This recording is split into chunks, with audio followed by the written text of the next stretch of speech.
오늘은 누가복음 강의 81번째 시간으로 모든 탐심을 물리치라는 제목으로 하나님의 말씀을 함께 나누도록 하겠습니다. 오늘 본문 5절에 보면 탐심이라는 단어 나오잖아요. 이 탐심이라는 단어가 플레오넥시아인데 이 단어의 뜻은 뭐냐?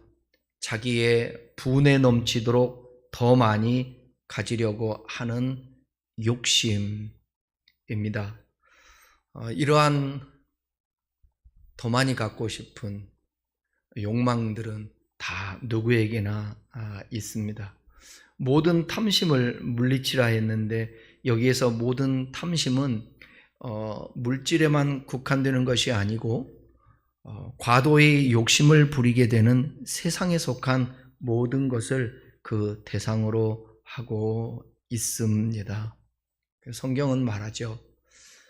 욕심이 잉태한즉 죄를 낳고 죄가 장성하면 사명을 낳는다. 그러니까 욕심, 탐심을 잘 관리하지 않으면 사망, 즉 하나님과 관계가 단절된다라는 것입니다. 바로 지옥이라는, 사망이라는, 심판이라는 게 하나님과 함께 할 수 없는 것입니다. 그러니까 한번 생각해 보십시오. 그냥 이게 표현한다면 온 우주에 아무도 없는 그 어두움 속에 나 혼자 덩그러니 툭 떨어져 있다고 생각해 보십시오. 얼마나 두렵겠습니까? 그러니까 하나님의 함께 하심의 반대가 그거예요. 구원의 반대가 바로 그거예요.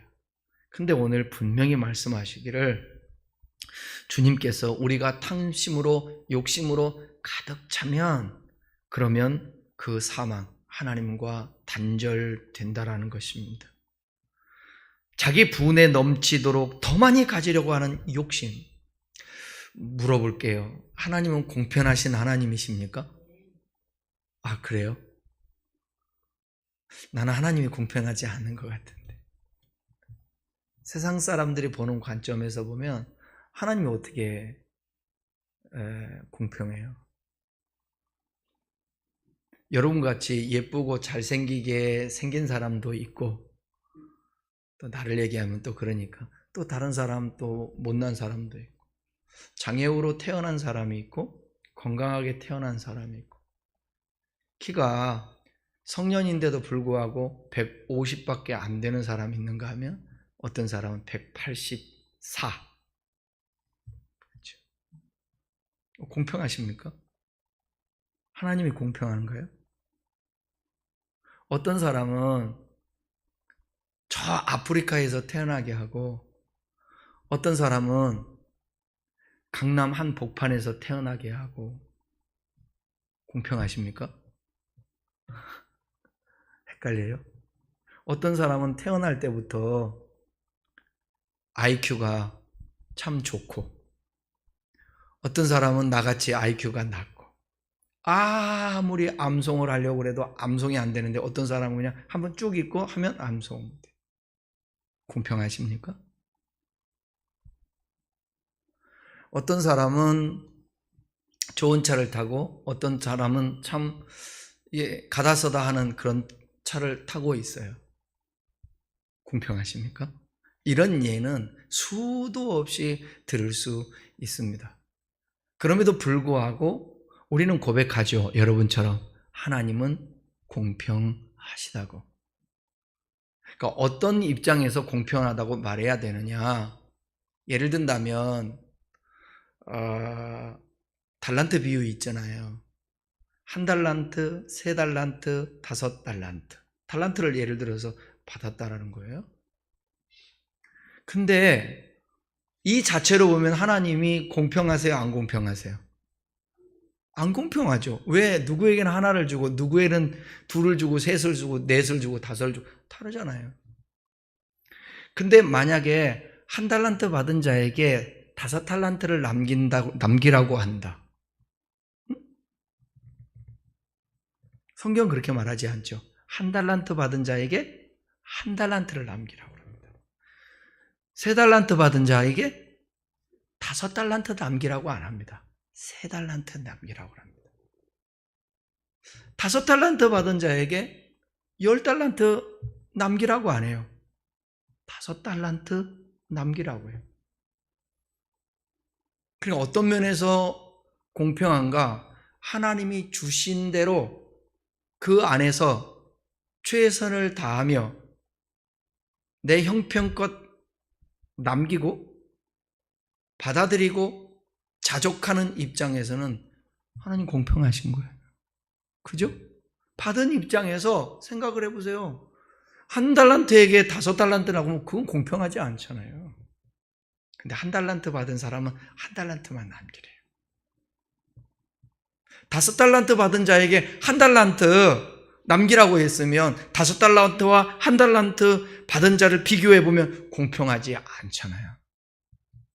그러니까 하나님의 공평에 대해서 이 달란트 비유 같은 것을 우리가 알지 못하고 공평하다고 말하면 사람들은 이해하지 못하는 거죠. 성경에는 자족하라 그랬는데 탐욕은 뭐냐면 자족하지 못하고 분수를 모르고 넘치도록 더 많이 가지려고 하는 욕심이라는 거죠. 그러니까 1달란트 받았으면 1달란트로 말미암아서 감사하면서 누리며 사는 것입니다. 5달란트 남기는 사람, 5달란트 갖는 사람보다 부러워할 이유가 없는 것입니다. 과한 것이 욕심인 것이죠. 오늘 본문에 보시면 무리 중에 한 사람이 예수님께 유산에 관한 형제간 분쟁을 중재해 주시기를 요청합니다. 아마도 형제가 부모의 유산을 나누는 과정에서 문제가 생겼던 것 같아요. 그러나 그는 재산 분쟁에 예수님을 중재자로 세워서 자신의 욕심을 채우려 한 것이었고, 이를 간파한 예수님께서는 어느 한편을 선택해서 편들어 주시는 것을 단호하게 거절하시고 그들에게 말합니다. 탐심을 물리치라. 이렇게 교훈하죠. 그러면서 부자에 대한 비유를 말씀하는 것입니다. 자, 13절 한번 보겠습니다. 13절. 무리 중에 한 사람이 이르되 선생님, 내 형을 명하여 유산을 나와 나누게 하소서 하니, 하나님께서는 모세를 통하여 율법의 재산의 상속은 형에게는 더 많이 2분깃 주고 동생에게는 1분깃을 주게 되어 있습니다. 그게 율법이에요. 그런데 13절에 보시면 형이 다 차지해버리고 아마도 동생의 몫을 주지 않았던 것 같아요. 그리하여 마땅히 자기가 받을 몫이라고 생각되는 것을 찾으려고 한 겁니다. 그러한 자기의 노력이 실패로 돌아가자 만일 그리스도께서 이 일에 관여하신다면 자기의 목적이 확실하게 달성될 수 있을 거라고 생각했습니다. 예수님께서는 그 감동적인 말씀과 또 서기관과 바리새인들에 대한 엄숙한 책망을 그들에게 하는 것을 아마 여기 이 사람은 유산 분쟁에 있었던 이 사람은 알고 있었을 거예요. 저런 예수님께서 만약에 형에게 명령을 하면 형이 말을 듣고 아마도 재산 분배를 해주지 않을까, 자기 몫을 주지 않을까. 그런데 예수님은 이렇게 말씀하십니다. 14절 15절 이르시되 이 사람아 누가 나를 너희의 재판장이나 물건 나누는 자로 세웠느냐 하시고 그들에게 이르시되 삼가 모든 탐심을 물리치라. 사람의 생명이 그 소유에 넉넉한 데 있지 아니하시고, 이 사람아 누가 나를 재판장, 물건 나누는 자로 세웠느냐? 여기 물건 나누는 자는 재산 분쟁에 있어서 중간에서 이를 조정해주는 중재자를 가리킵니다. 예수님은 사람들을 하나님께 인도하는 사명을 가진 하나님과 사람의 중재자였지만 이 세상에서 인간의 탐욕에서 비롯된 재산 문제에 대한 중재자는 아님을 분명히 보여주고 있습니다. 그러니까 예수님께서는 형제 사이에 싸움이 일어난 근본 원인이 무엇 때문이냐? 탐심 때문이다. 탐심을 물리치지 못했기 때문이라 그것을 알고 있었습니다. 그래서 모든 탐심을 물리치라 했습니다. 자기 유익을 위하여 남을 변화시켜 주기를 바라는 이 탐심자를 책망하시는 것입니다. 예수님은 어떤 종류의 탐심도 용납지 않습니다. 제가 설교를 준비하면서 혹여 이 본문을 보면서 누구든지 예수님 앞에 잘못한 사실을 알죠. 재산 나눠달라고 그거 한 거 중재자 역할을 해달라고 잘못인 거 알아요. 무엇 때문에? 탐심 때문에, 돈 때문에, 형제끼리. 오늘 이 시대에는 어쩌면 이 말씀이 억울하다고 그러면서 주님 앞에 따질 수도 있을 수 있겠죠. 근데 제가 이 말씀을 준비하면서 그런 생각이 들어요. 우리도 너무 예수님에 대해서 나의 삶의 힘든 부분들, 그렇죠. 우리 주님이 우리가 병들었을 때 낫게도 해주시고 가난할 때 부유함도 주시고 문제 있을 때 해결해도 주시는데 우리의 관심이 우리의 욕망과 탐심을 채우기 위하여서 늘 우리 주님을 수단으로 여기고, 그래서 언제나 우리가 요구하는 것이 뭐냐? 하나님, 나 돈 버는데 좀 도와주세요. 뭐 하는데 도와주세요.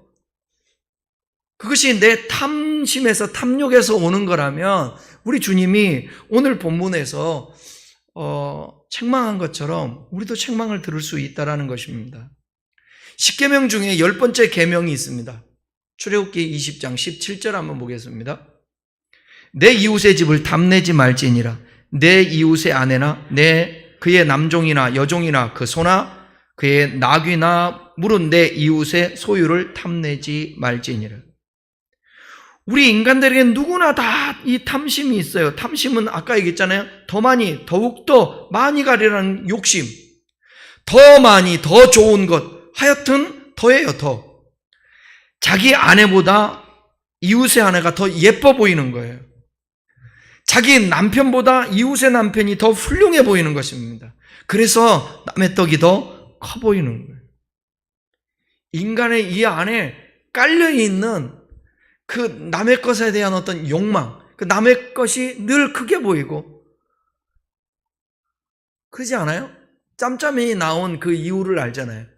짬뽕 시켰는데 옆 사람이 짜장면 시키면 그게 더 맛있게 보이는 거야. 짜장면 시킨 사람은 짬뽕이 맛있게. 이거를 중재하잖아요. 식당 주인이. 어떻게? 짬짜면으로. 항상 그래요. 인간에게는 모방 욕망이 있어요.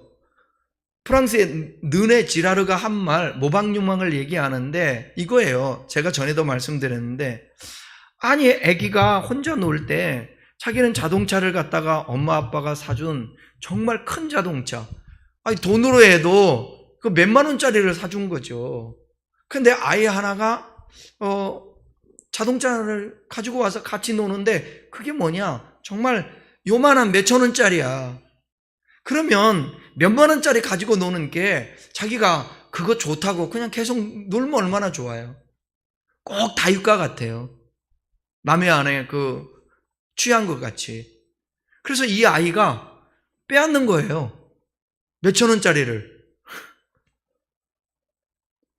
이게 남의 것이 좋게 보이는 모방 욕망이에요. 물어볼게요, 여러분. 우리 성도들 엘사에서 나오는 그 가방 들고 다니지 말라는 거 아닙니다. 절대로. 그 다음에 또 뭐 있지? 엘 거 말고 엘하고 또 뭐 있어요?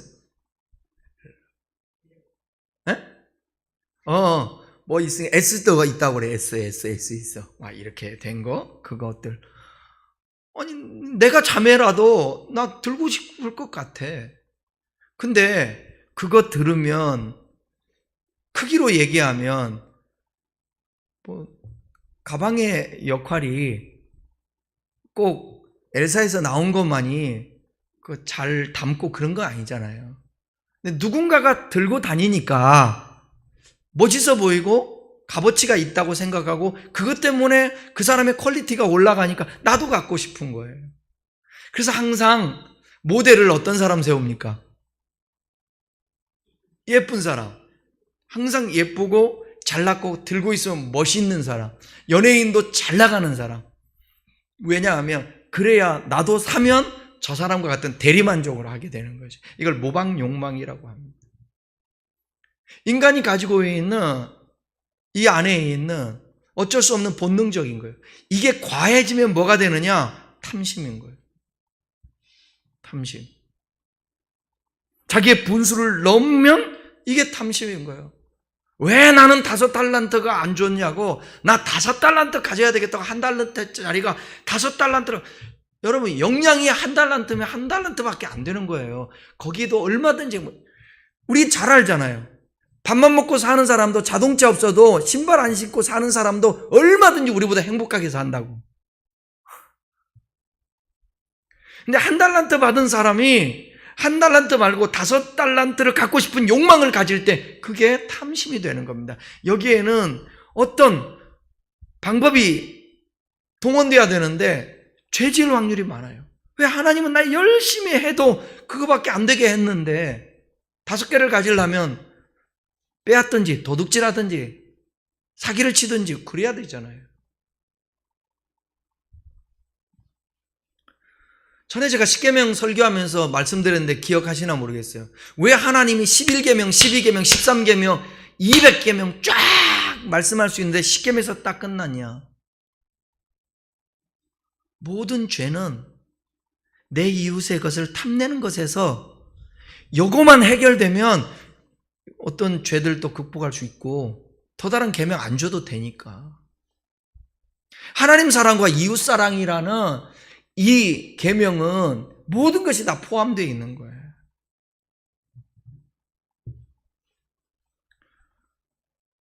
예수님께서 말씀하잖아요. 삼가 모든 탐심을 물리치라 말씀하시면서 사람의 생명이 그 소유에 넉넉한 데 있지 아니하다.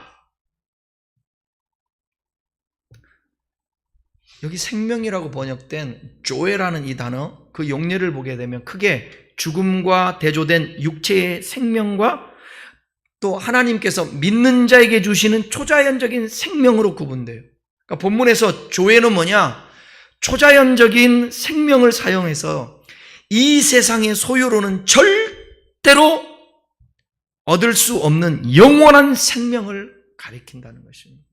그 영원한 생명은 소유에 넉넉한 데 있지 않다라는 거예요. 그 생명을 부자가 되어서 받을 수 있다면 다 부자가 돼야 되겠지. 뭔가 넉넉해야 그 생명을 공급받을 수 있고 초자인 생명을 누릴 수 있다면, 또 다른 말로 구원을 얻을 수 있다면 다 부자가 돼야 되겠죠. 근데 역설적으로 주님이 뭐냐? 부자가 천국에 들어가는 것이 낙타가 바늘에 들어가는 것보다 더 어렵다고도 얘기하잖아요.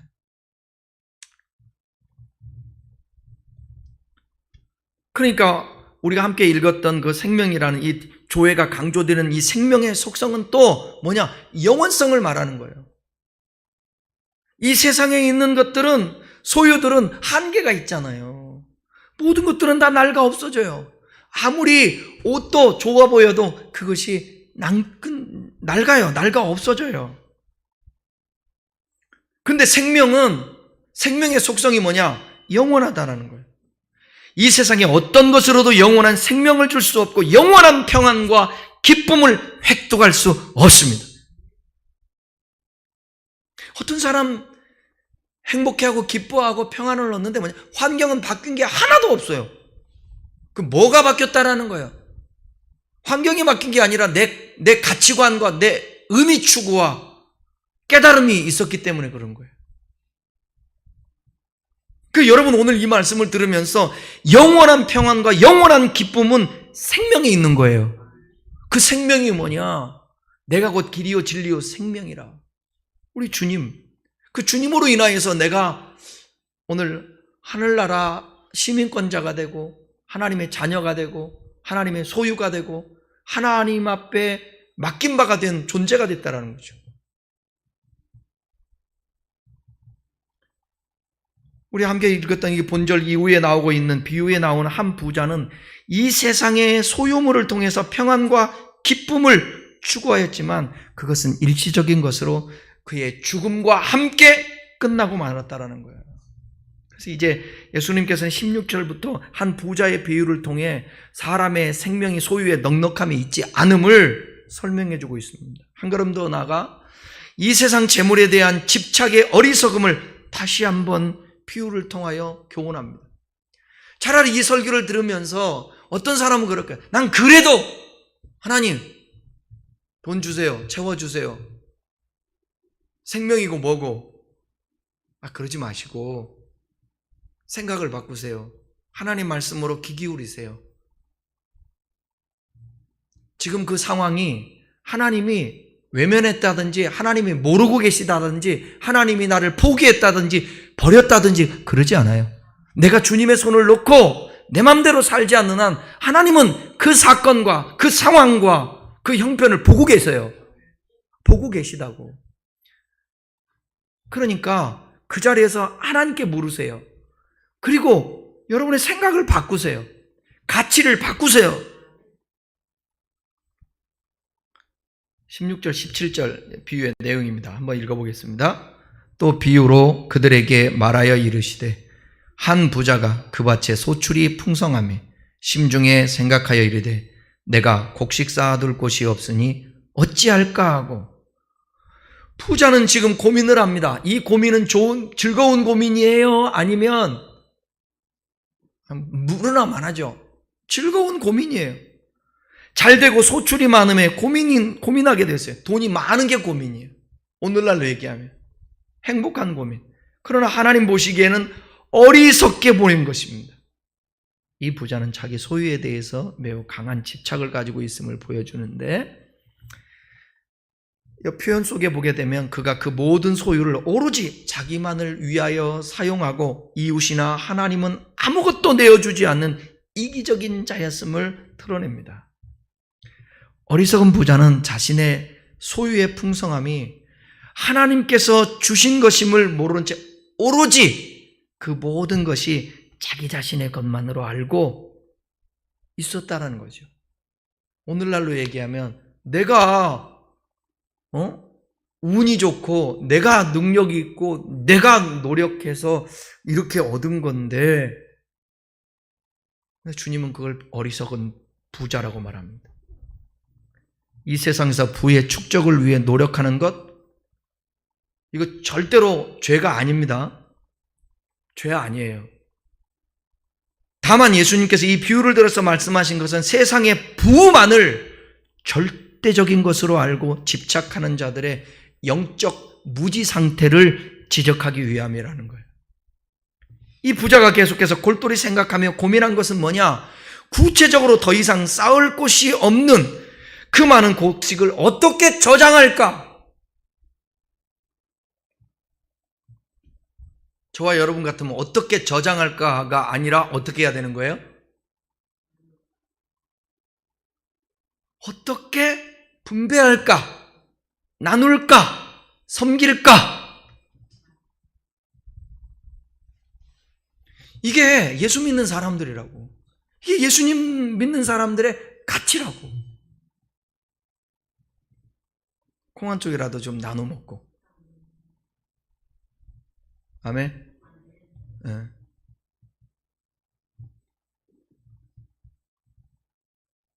추석인데 나만 알고 살지 말고 추석 때도 또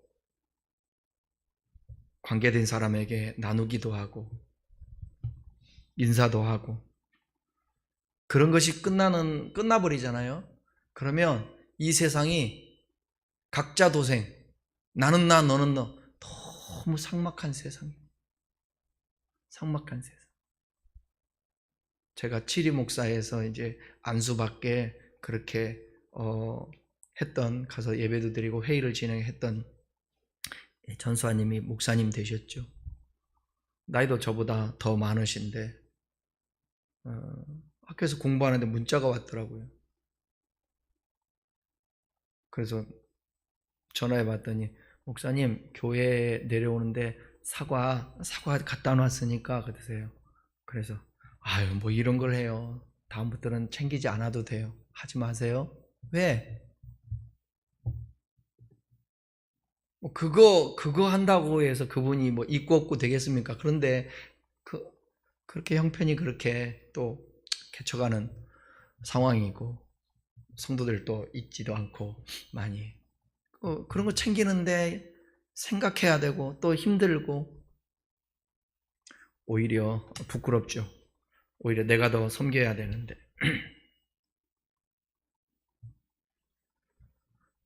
저장이 아니라 나눠야 된다는 거죠. 부자는 마침내 한 묘약을 생각해냈습니다. 18절입니다. 또 이르되 내가 이렇게 하리라. 내 곡간을 얼고 더 크게 짓고 내 모든 곡식과 물건을 거기 쌓아 두리라. 여기 내가 이렇게 하리라. 원문에 보게 되면 미래 시제를 사용했는데 부자의 미래 계획을 보여주고 있어요. 실제로 이 부자의 계획을 가리켜서 18절에 보게 되면 모든 동사를 썼는데 헐고 짓고 쌓아두리라. 근데 이게 또 미래형이에요. 미래형. 이 누가복음의 저자는 곡간을 얼고 더 큰 곡간을 지어서 그곳에 곡식과 물건을 저장해 놓고 인생을 즐기려는 이 부자의 미래 계획은 결국 실현되지 못할 미래라는 거예요. 어리석은 계획에 불과하다는 것입니다. 그래서 미래 시제 동사를 사용하고 있는 것이에요. 어리석은 부자는 풍년을 맞아 많은 곡식을 창고에 쌓아두고 자기 영혼에게 이렇게 얘기합니다. 자기 영혼에게. 19절. 또 내가 내 영혼에게 이르되 영혼아 여러 해 쓸 물건을 많이 쌓아두었으니 평안히 쉬고 먹고 마시고 즐거워하자 하리라 하되. 여기 열거되고 있는 내용들은 이 부자가 지극히 육체적인 향락의 삶을 추구하였음을 보여주고 있는데 자기에게 그렇게 말하는 거예요. 너 쉬어, 먹어, 마시자, 기뻐해라. 그래서 자신에게 말합니다. 여기서 사용된 이 명령법은 이 부자의 불신앙을 잘 드러내는 것을 알 수 있어요. 왜냐하면 인생의 미래를 이끌어 가시며 명령할 수 있는 분은 오직 하나님이세요. 왜냐하면 그분은 죽이기도 하시고 살리기도 하시고 있게도 하시고 없게도 하신다고 말씀했거든요. 근데 스스로가 쉬라고요? 스스로 먹으라고요? 스스로 마시면서 기뻐하자고요? 거기다 주님의 이름을 대어가지고 주님의 이름으로 그렇게 고백하면 얼마나 좋겠어요. 이 부자는 마땅히 인생의 주인이 되어야 할 하나님의 자리를 대신 차지하고 자기 자신의 미래를 자신이 명령하고 있는 것입니다. 그럼 보십시다, 여러분. 이분이 있어서, 이 부자에게 있어서 좀 이렇게 자기가 하나님 자리에 앉아서 자기 부유함 누리다가 이 세상에 살다가 천년만년 살 줄 알고 누리려고 살려고 하는 그런 마음 가지고 자신만만하게 교만하게 사는 사람, 이 사람을 어떻게 해야 하나님을 찾게 만들 수 있을까? 죄송하지만 망하는 길이에요. 이 사람 망하기 전까지는 하나님 자리에서 내려오지 않습니다. 그래서 이스라엘 백성들에게 하신 말씀이 너희를 광야의 길을 걷게 하시니, 광야는 힘들잖아요. 너를 뭐 하고요? 낮추시고 내 마음이 어떠한가 알려하여 그랬잖아요.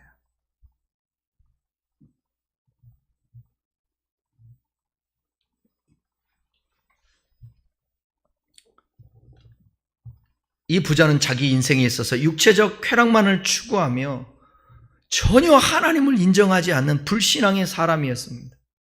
그 영혼까지도 자기 것으로 여긴 채 진정 생명의 주권자시요 인생을 이끌어 가시는 분이 하나님이라는 사실을 못 깨달은 거예요. 그래서 주님이 말씀하시기를 어리석다고 그러는 거예요. 어리석음 나옵니다. 20절 읽겠습니다.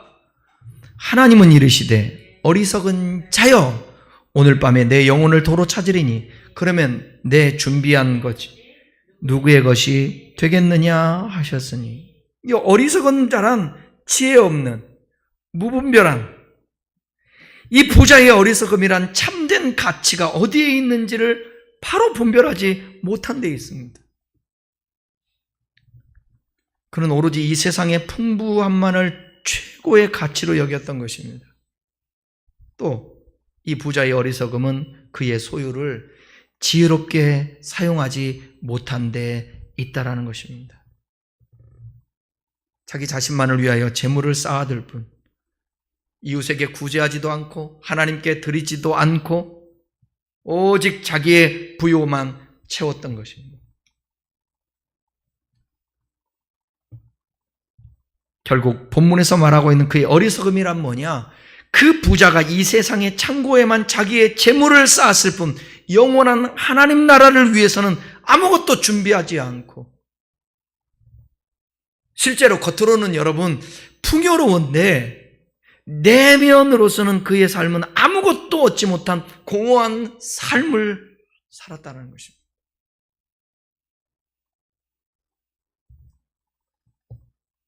그러니까 그 사람에게 주님이 뭐라고 그랬어요?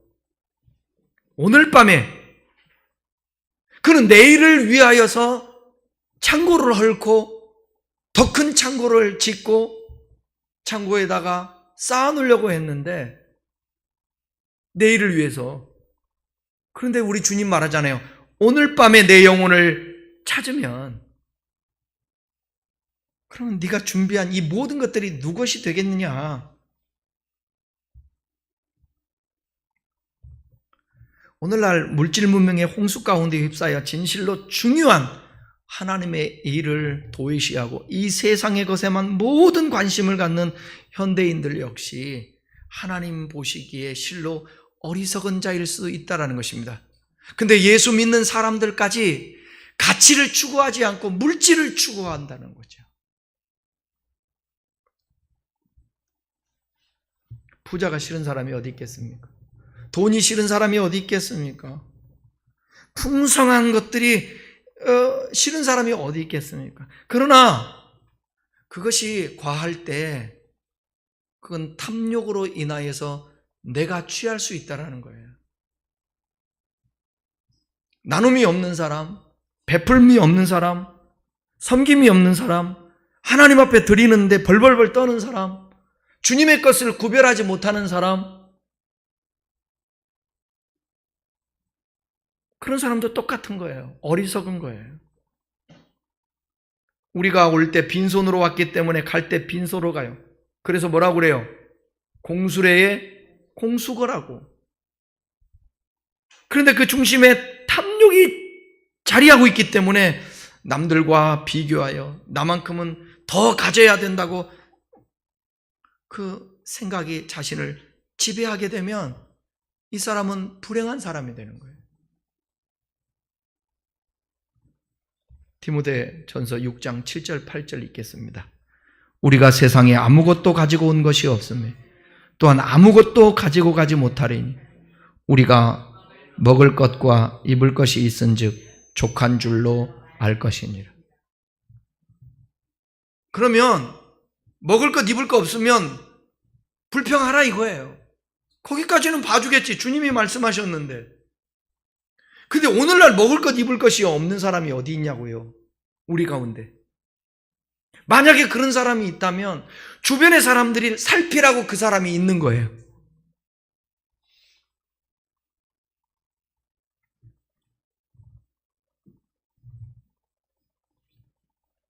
탐욕은 비교하는 마음을 낳고 비교는 원망과 불평을 낳게 합니다.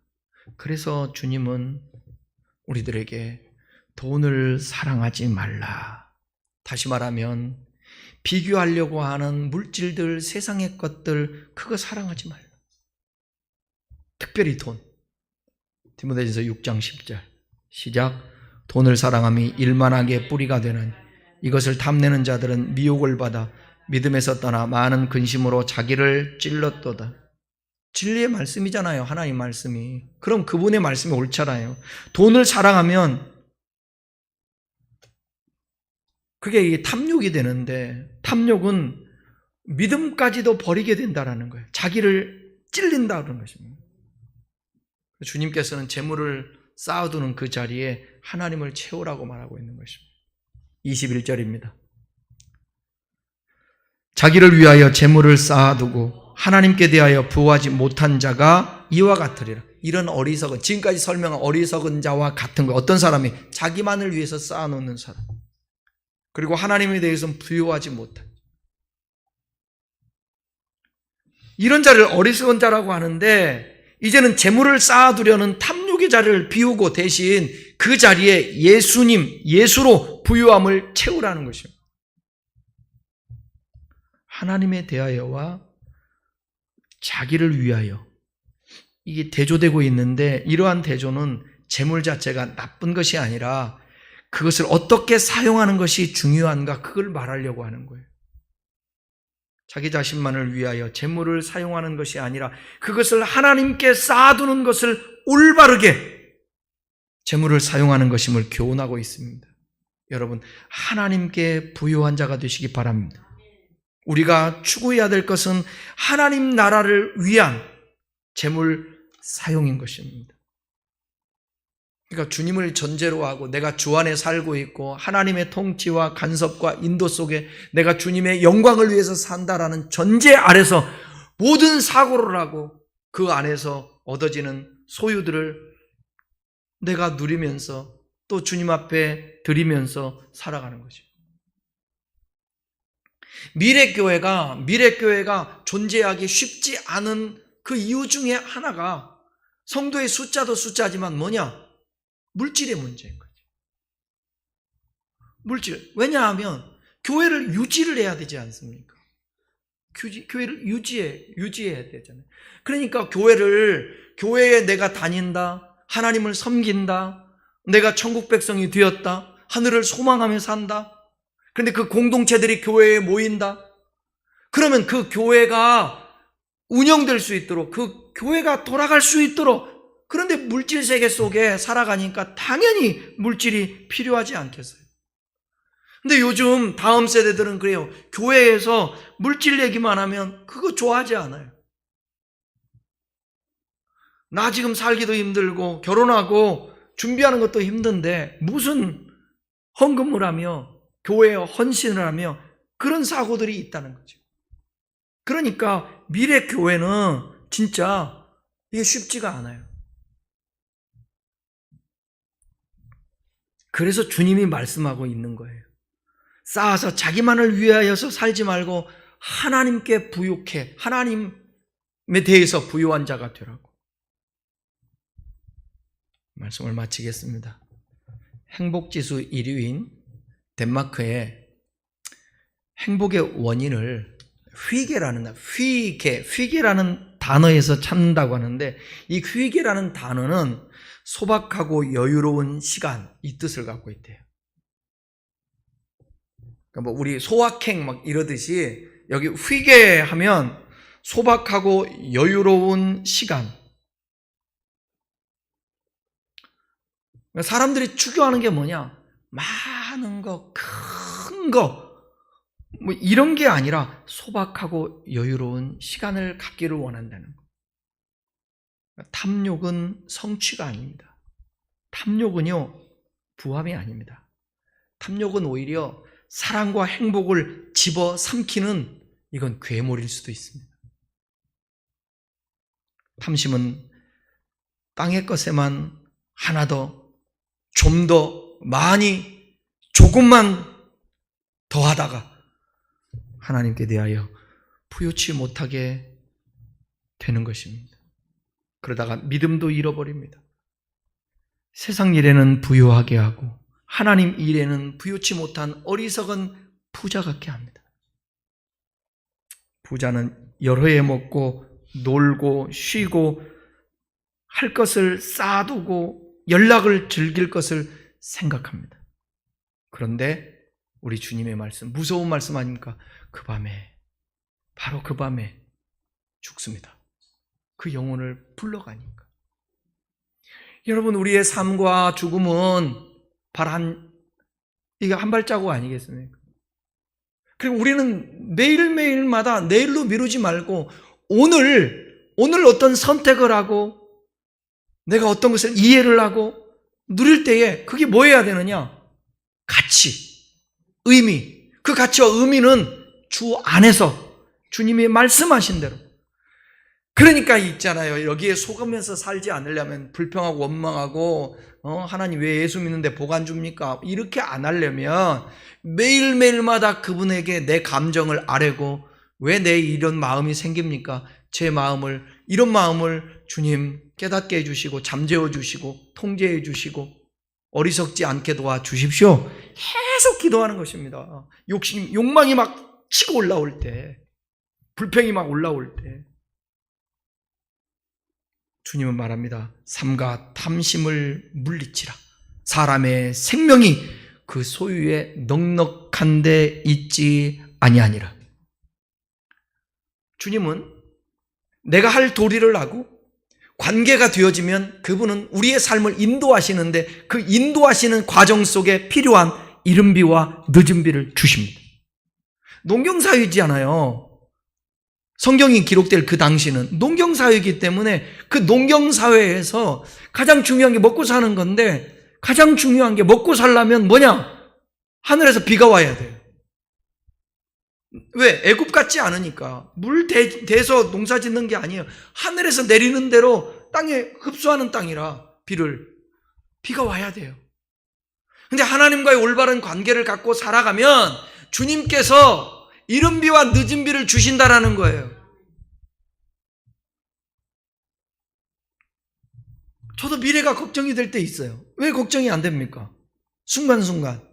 그렇지만 하나님을 신뢰하고 하나님을 의지하며 10년 전에도 내일을 걱정했어요.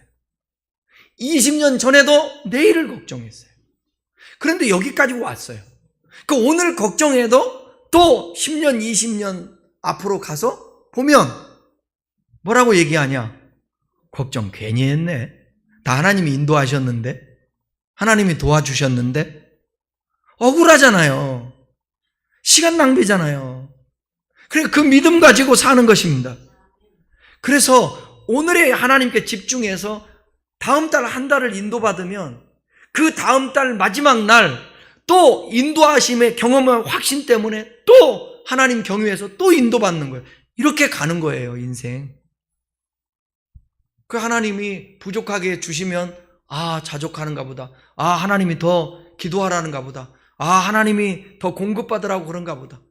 근데 하나님이 과하게 넘치면 하나님께 드리고 나누고 하나님 나라 영광을 위해서 살고 그렇게 사는 거죠. 그게 믿음의 삶. 이 믿음의 삶을 살다가 그 주님 맞이하는 것입니다.